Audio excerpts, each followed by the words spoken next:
In today's video, we are going to look at a couple in their early 60s who are real estate investors. They are nearing retirement with respect to their day jobs, but they are heavily invested in real estate and plan to continue to invest in real estate. Now, they were introduced to the idea of whole life insurance, really with a laser focus on cash value, because they like the idea of potentially funneling money that they have right now in cash into a life insurance policy designed for maximum cash value, and then borrowing against it for more real estate. The thing is, the scenario that they were interested in did not really make sense. There are some things that the couple had believed with respect to whole life insurance. They thought it was something that it was not, regarding the actual earnings rate in the policy, what's it growing by versus what the cost to borrow is. So what we're going to go through in this video is really what the couple had thought the policy was. And then as we went through everything, just providing transparency, what they learned it really was. And then we, right now, are actually looking at a different strategy, a much smaller policy that is a much better fit with respect to their circumstances. So the purpose of this video, what I hope you find from it, is really just awareness. If you're looking at a policy and you hear all of these great things about it, what are some questions I should ask? Or what do some people stumble upon, or we try and help them realize, hey, it's a great product, but it might not be the best fit right now. And here are some reasons why, and kind of create that, oh, I didn't know that moment, which is a lot better to be made aware of before starting a policy and before putting money into a policy, as opposed to finding out after the fact and thinking, oh man, I wish so-and-so would have told me about that before I put any amount of money into a policy, especially if it's a large amount, like you will see in this video. So we've got a couple early 60s. The husband is 60, the wife is 61, and we looked at scenarios on the wife. So we've got a wife age 61, and the total dollar amount going into a policy in this particular example is $550,000, and it's going into the policy over 3 years. So specifically what the funding looks like is in the first year, they've got a lump sum of cash, which has come from real estate investments.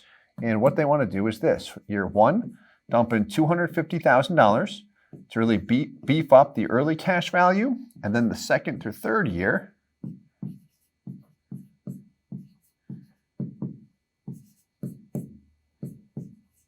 they're going to pay in $150,000. So that gets them a total of $550K. The first thing we did here was analyze different funding scenarios to really show them how to optimize the growth. So anytime you're interested in using a policy for borrowing, I like the idea that once a dollar passes through the cash value, I can borrow against it and I receive that constant compounding, meaning you continue to receive dividends on any money in cash value and what you've loaned against the policy. No lost opportunity cost. They were attracted to that. A lot of people are attracted to that. But what I'll always encourage people to do is always make sure that that policy is set up for maximum cash value and maximum flexibility first, because once a policy gets rolling, it's rare that people have buyer's remorse with respect to how they're using it. Where buyer's remorse comes into play more often than not is with the initial setup, and people find out that the policy could have been set up better than what they presently have. I'm specifically talking about the cash value, guaranteed and non-guaranteed, short-term and long-term. So what we looked at here, so this is a 3-pay, funding a policy over 3 years. At her age, 61, this works quite well. So we're actually gonna look at the design of that policy, but what we'll look at first, A, let's call it growth. And then B, loans. Now, as we get into the growth, here's what I want to touch on. The husband is a numbers guy. He has an IT background. Now, the husband had asked a question, and when he asked that question, he said, correct me if I'm wrong, Steve. So specifically what he mentioned, he goes, Steve, correct me if I'm wrong. I'm looking at a life insurance policy here that has a dividend rate at 5.65%. So I view this policy as an area that I can position cash into the whole life insurance product, earning 5.65%, and I can loan against it at 5% which always gives me a positive spread. Because what he's looking at here is Guardian Life Insurance Company right now has a 5.65% dividend interest rate and a fixed loan interest rate of 5%. So he asked, correct me if I'm wrong, I can put money into a policy, earn 5.65%, and borrow against it at 5%. Is that a true statement? Well, it's true that the company's dividend rate is 5.65%. However, Mr. Client, this can be a confusing topic. You're not actually earning 5.65% on your money. This is so important to provide transparency here. So, first and foremost, providing transparency on the growth. Let's do that, because if I'm not earning 5.65%, what am I actually earning? Keep in mind that anytime we see a dividend rate with a life insurance company, that is always a gross rate that is credited after the company's insurance expenses, mortality charges, everything that comes with the actual life insurance policy. So here we've got the actual design of the policy. And again, this is on the wife. So what we have, so here's the design. We've got in the first year, $250,000 allocated toward the policy. That's their net out of pocket in the first year. The base premium does not show up in cash value in the first year. What is included on top of that base premium is the term insurance rider. We do have some PUA fees associated with the product as well. But in the first year, the premium and PUA fees is what result in the fact that he pays in, or in this case, she pays in $250,000, and they've got $216,000 in cash value. And this is a policy designed with a minimum base premium relative to what they're paying in, so we're minimizing expenses, and that's a hit up front. It's a significant hit too. You're paying $250,000, you've got $216,000, just about a $35,000 hit there. Lost capital. Now the death benefit is quite high, $3.15 million. Kind of an oddball number as well. Where we came up with that death benefit is with a life insurance policy, what are the core benefits to the cash value? Being laser focused on the cash value first and foremost. The cash value, core benefits, safe, liquid, and here's the big one that attracts so many people, tax-free. Tax-free if we do not trigger a taxable event. So where I'm going with this is any life insurance policy can become classified as what is referred to as a MEC. This stands for Modified Endowment Contract.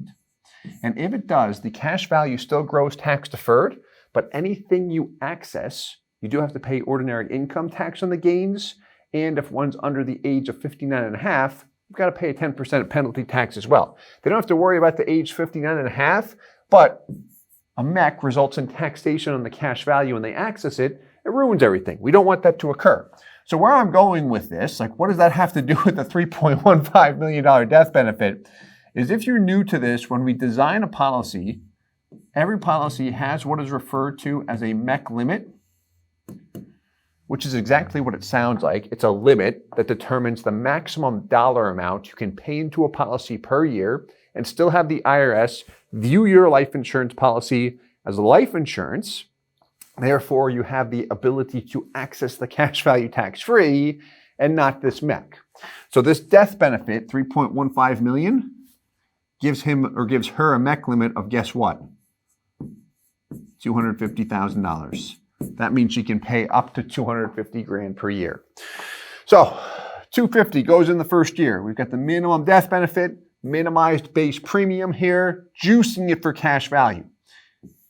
Year 2, year 3, pays in $150,000, total of $550,000. What is highlighted in yellow here represents her break-even point. At age 65, they have $550,000 in the policy, and now they have $550,000 in cash value. One thing I'll add here as well, I almost overlooked this part or brushed over it. Year 7, you will see the death benefit drop here. The reason why it has to do with that MEC limit. Another name for the MEC test is the 7-pay test. 7-pay, and where the 7 comes from has to do with the first 7 years of a life insurance policy. where the way I like to describe it is that the vice grips from the IRS are very tight on life insurance policies. Basically what happens is if we drop the death benefit at all during the first 7 years in this case, we would run into a mech. So the earliest we can drop the death benefit, which drops the insurance expenses and allows our cash value to grow at a faster rate, which is the name of the game here, the earliest we can drop it is after the first 7 years. That's why we see the death benefit drop after 7 years. Some people do not like that. We can keep the death benefit high. And what we do in a case like that is show you what the policy looks like if we reduce the expenses to maximize cash value compared to the same policy without reducing the death benefit. So you've got more life insurance, but you can see firsthand how much does it impact the cash value? And is it something that you want to do? And the great news is you do not have to decide until year 8, and you can do it after year 8 as well. So you don't have to choose when you first start a policy. Let's look at some more info here. So what we hit on earlier, the dividend rate we mentioned was 5.65%. That is this company's dividend interest rate. If you were to Google search Guardian Life Insurance Company of America, their 2022 dividend interest rate, you would see this rate, 5.65%. This is one of your major mutual companies. But what I want to highlight, this is not just Guardian, all companies operate in the fashion I'm about to describe. That dividend rate is never what you are earning on the cash value. What we are earning, or how we can see what we're earning, if we want to rate, is our annual internal rate of return. So the internal rate of return, we can also describe this as the growth rate. This is what the policy is actually growing by net of all insurance expenses that come with the actual life insurance policy. So the first year is the worst year. You pay in $250, you've got $216, which means we did not earn 5.65%. We took a hit of about 13.5% in this example. Now year 2, she pays in not $250, but $150 in this example. If I just look at the cash value, I was at $216, I paid in $150, $216 plus $150 is $366. So I got everything back plus 0.01%. So I am positive, which is good. I'm not going backwards. Didn't really grow much in year 2, but hey, 0.01 is better than 0.00. Next year, pays in $150 again. I was at $366. Grew to $519, which means I got my $150 back and about another $3,000 on top of it. That's where the 0.062% comes from. That is the net growth rate. Year 4, I don't pay anything in. Net out of pocket is 0. 519 to 535, 3% annual internal rate of return. This is safe. I'll see it continue to grow over time, regardless of what is happening in the stock market, in the economy, always a safe area to position money. The average IRR on these products, at least the ones we've studied when we look at historical performance, tends to fall somewhere between 3 to 5%. We have seen some do better, but they're much older, so I don't like to state the higher IRRs. Liquidity, so I can access the cash value, which is great, but then I've got the tax-free piece as well. Tax-free if we don't trigger a taxable event. But there's the annual IRR, isolating what the policy is growing by net year over year. And you'll notice once that death benefit is dropped and the expenses are cut, look at the IRR. Get a nice little jump there, which is fantastic. But do I ever hit that 5.65% dividend? No. Now, rates are great, but let's look at dollar amounts. So CV growth, CV stands for cash value. This just gives us a dollar amount as to what the cash value is growing by net each year. So year 1, negative $33,000, no matter how I slice it. Year 2, there's the 0.01%, paid in $150. I got a $33 gain on it. That might get me a sandwich, maybe 2 sandwiches, a meal if I go to Subway or something like that. Back in the day, that probably give me 4 or 5 sandwiches, but prices have gone up. The next year, $3,200. Then year over year, it gets better. I'll see the jump. You can identify it just based on the dollars. Once that death benefit is reduced, and it correlates with the internal rate of return.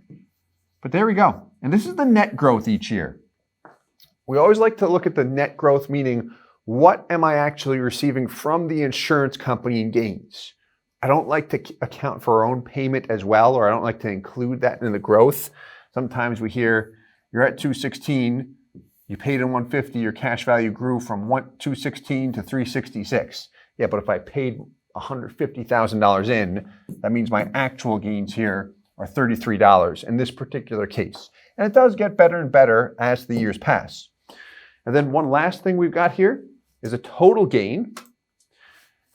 And this will really help track the break even. You'll notice I'm in the red until year 5 when I see this highlighted in yellow.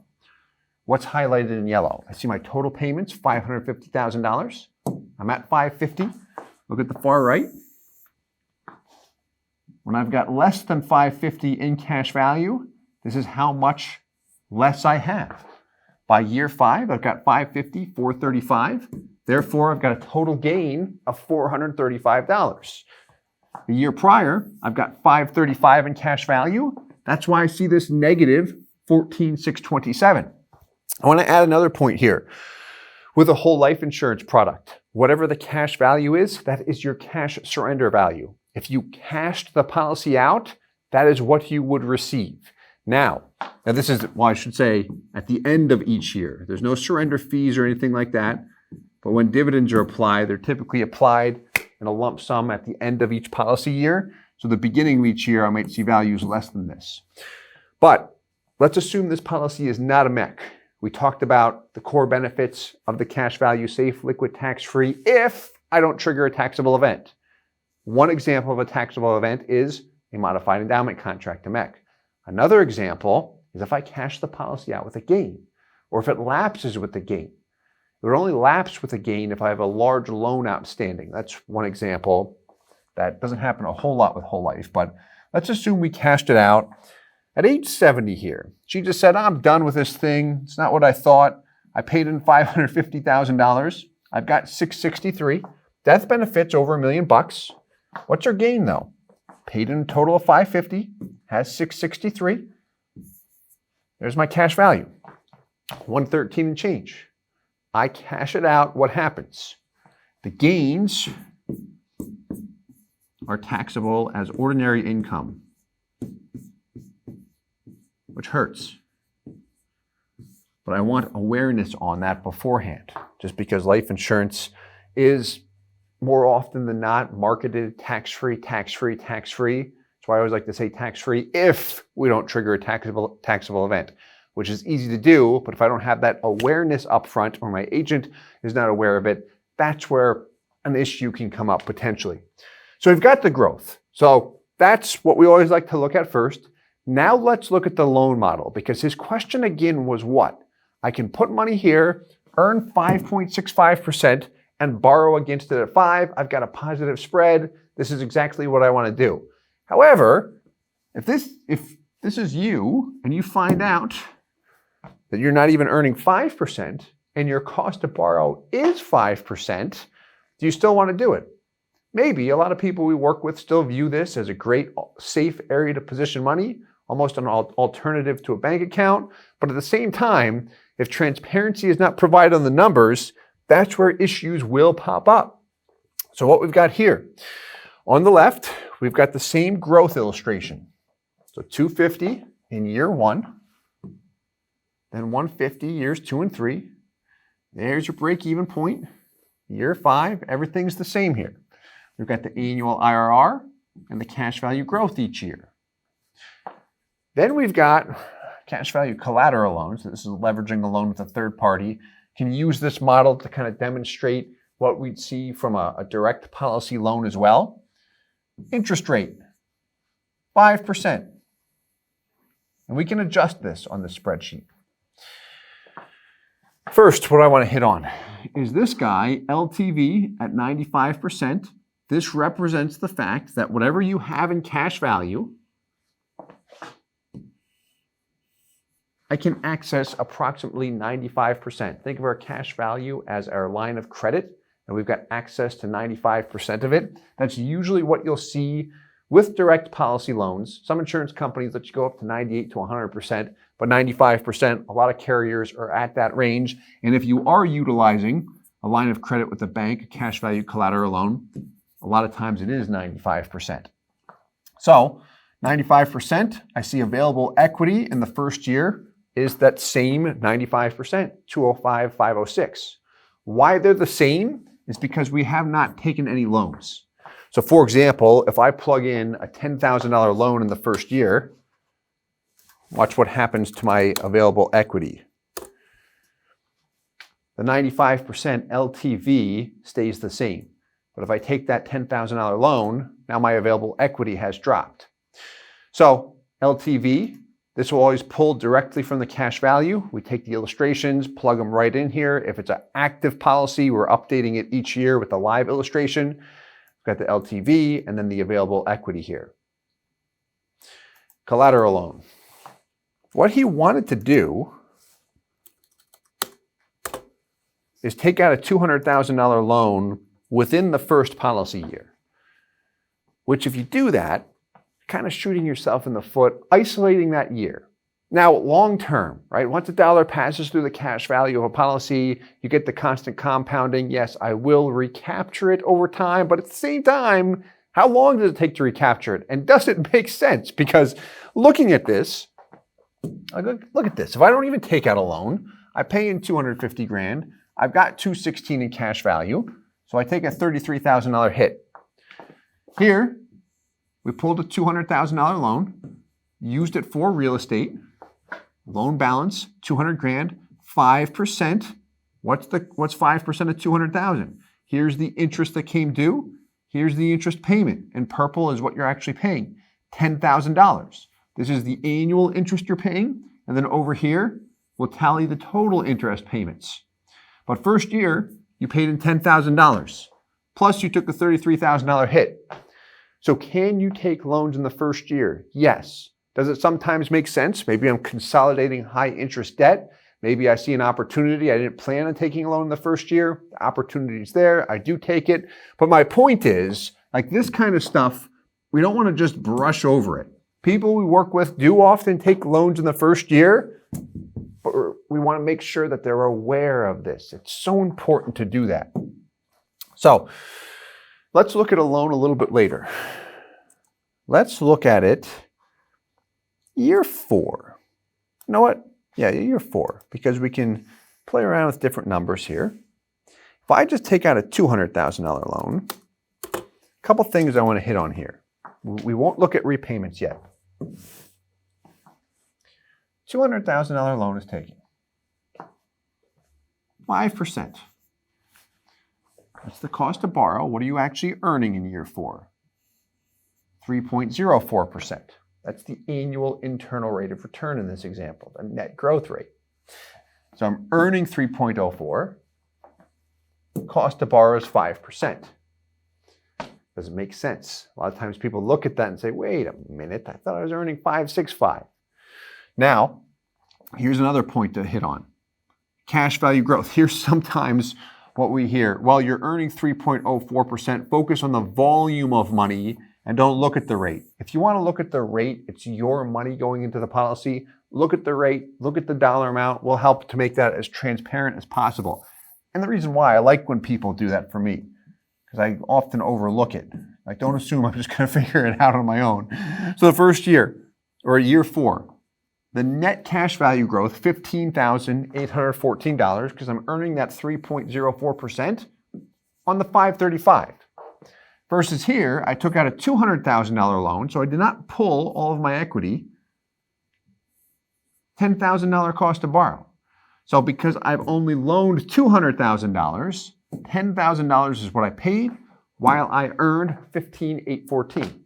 So I am earning more than what I'm paying in loan interest because I have not pulled everything. Now, let's increase that loan amount, shall we? What if we make it $300,000? It'll be just about a wash. It's 5% of $300,000 is $15,000. Here's the interest payment. And then here's what I earned that year. And each year until I drop that death benefit, get the nice jump, right around 15K. What if I took the max loan, 500K, and I'm paying $25,000? I've earned, call it 15, it's a little bit more, but it cost me about 10 grand in this example. Isolating this year. Long term, yes, I continue to receive compounding on everything. It gets better and better, but isolating each year, this is what this couple was looking at. And this is kind of just what didn't feel right. We'll continue to look at different options.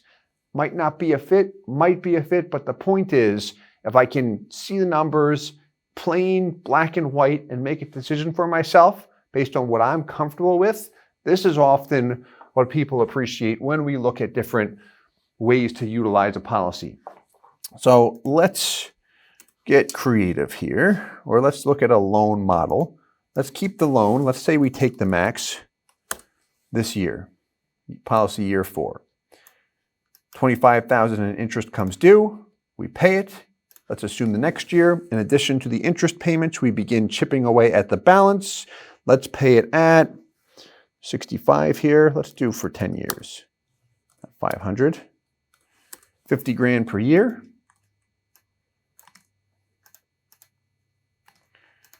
So what we've got here in light blue is the actual loan principal payments. 50K per year. So each year I'm applying 50K toward the principal balance. That's why I see the loan balance over here decreasing. Your true out of pocket, if this is you, is more than this because you're paying the $50,000 toward the principal plus the $22,500 in loan interest. And if this is a collateral loan right now, as of the day of shooting this video, which is August 31st, I'll get a loan rate a little bit lower than this, but we can't adjust this year over year. Because if you have a collateral loan, that can adjust monthly, depending on a couple factors. But anyway, we'll keep it at 5% for simplicity. Paid off here right before age 75. What do we see? On the far right, what do you notice? 137.5. That reflects the total amount of interest you had paid toward the bank, or if it's a direct policy loan, to the insurance company. So that's the total interest payments over time. What we can look at here, so I've got my annual cash value growth, but look at this. So if you paid 137.5, this is by what, year 14 here, 137.5 is what you paid in loan interest in this particular scenario. What did you gain by year 14? Total gain, $242,000. Interest paid, 137.5, because you continue to receive the compounding on your entire bucket of money. Now, where I could force a losing situation is if I just keep taking out the max loan every single year, because the cost to borrow here is exceeding the actual earnings rate. But if I'm not leveraging everything, that's where I can put myself in a positive situation. And this is, again, isolating a specific scenario, which everybody's situation is unique. So this is the kind of stuff we can put together for you, whether you have a policy already, whether you're considering a policy, whatever it might be. But I hope you enjoyed this video. I hope that it was helpful. This kind of stuff does come up quite a bit. We just worked on this case, just had a meeting with the couple earlier this week, so it was fresh on my mind. Wanted to put it out there as far as what they went through and what things looked like. Thanks so much for watching this video all the way through the end. If you did enjoy it, please hit the like button, subscribe for more, and if you have any questions at all, please feel free to leave them in the comments below, or you can reach out to us direct. And as always, I hope this helps. Thanks so much. Hey guys, Steve Parisi here. If you enjoyed the content you just saw, please subscribe, like, and hit the notification bell for future videos. If you'd like more information or to see some custom policies for yourself, feel free to call or email our offices at the contact information below.